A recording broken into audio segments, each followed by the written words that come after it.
Beberapa dari tradisi di Afrika sudah ada sejak bertahun-tahun silam, Kak. Dan uniknya masih dipraktikkan hingga kini. Berikut deretan tradisi aneh di Afrika yang masih bertahan hingga kini. Dipukuli dan dicambuk sebelum menikah untuk mendapatkan istri. Suku Fulani mempraktikkan tradisi Saro sebelum menikah, Kak.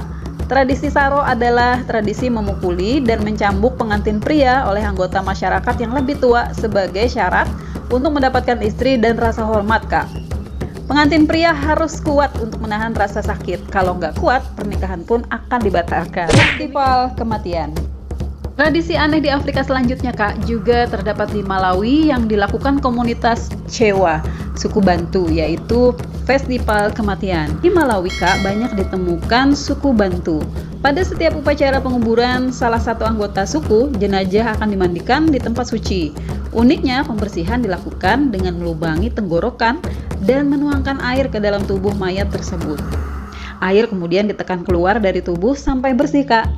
Nah, kemudian air yang keluar dari tubuh mayat tersebut dikumpulkan dan digunakan untuk menyiapkan makanan bagi seluruh komunitas mereka, Kak, yaitu komunitas Chewa suku Bantu. Peragangan bibir. Di Sudan Selatan serta barat daya Ethiopia, Kak, dapat ditemukan penduduk suku Surma. Selama masa remajanya, wanita suku Surma menjalani prosedur peragangan bibir yang diawali dengan pencabutan gigi bawah mereka untuk memasangkan plat bibir, Kak. Plat bibir tersebut akan ditambah ukurannya setiap tahun. Tentunya hal ini bakal membuat bibir mereka juga ikut meregang. Nah, sebagian pria juga melakukan itu, Kak. Kabarnya, Kak, semakin besar piring atau plat di bibir wanita ini, maka semakin banyak juga mas kawin yang mereka terima saat menikah. Untuk ukuran plat atau piring kecil biasanya menerima 40 ekor sapi, Kak. Sementara apabila piring besar atau plat besar bisa menerima 60 ekor sapi untuk mas kawinnya. Lompat banteng. Di Ethiopia, Kak, untuk membuktikan kejantanan mereka, anak laki-laki harus menjalani beberapa bentuk ritual. Dan ini melibatkan serangkaian acara, Kak. Seorang anak laki-laki wajib telanjang, kemudian berlari, melompat, dan mendarat di atas punggung seekor banteng.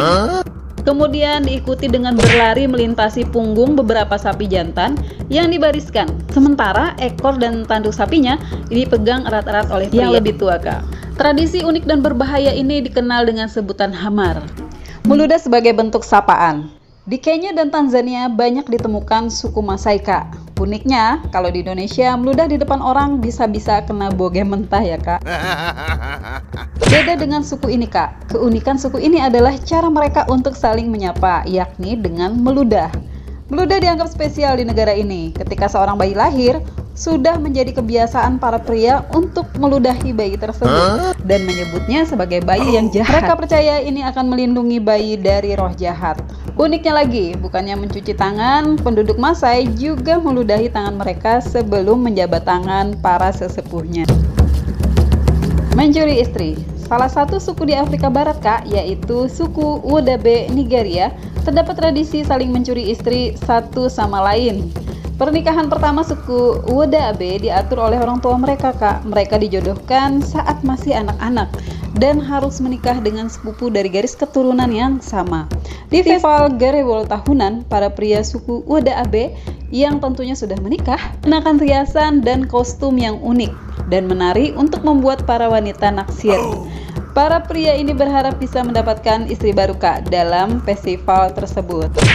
Jika seorang pria mampu mencuri hati wanita yang ditaksirnya, Kak, tanpa sepengetahuan suami saat ini yang mungkin tidak ingin berpisah dengan istrinya, maka mereka akan diakui secara sosial, Kak. Gawat juga ya. Nah, demikian, Kak, informasi yang Wairet sampaikan hari ini. Terima kasih.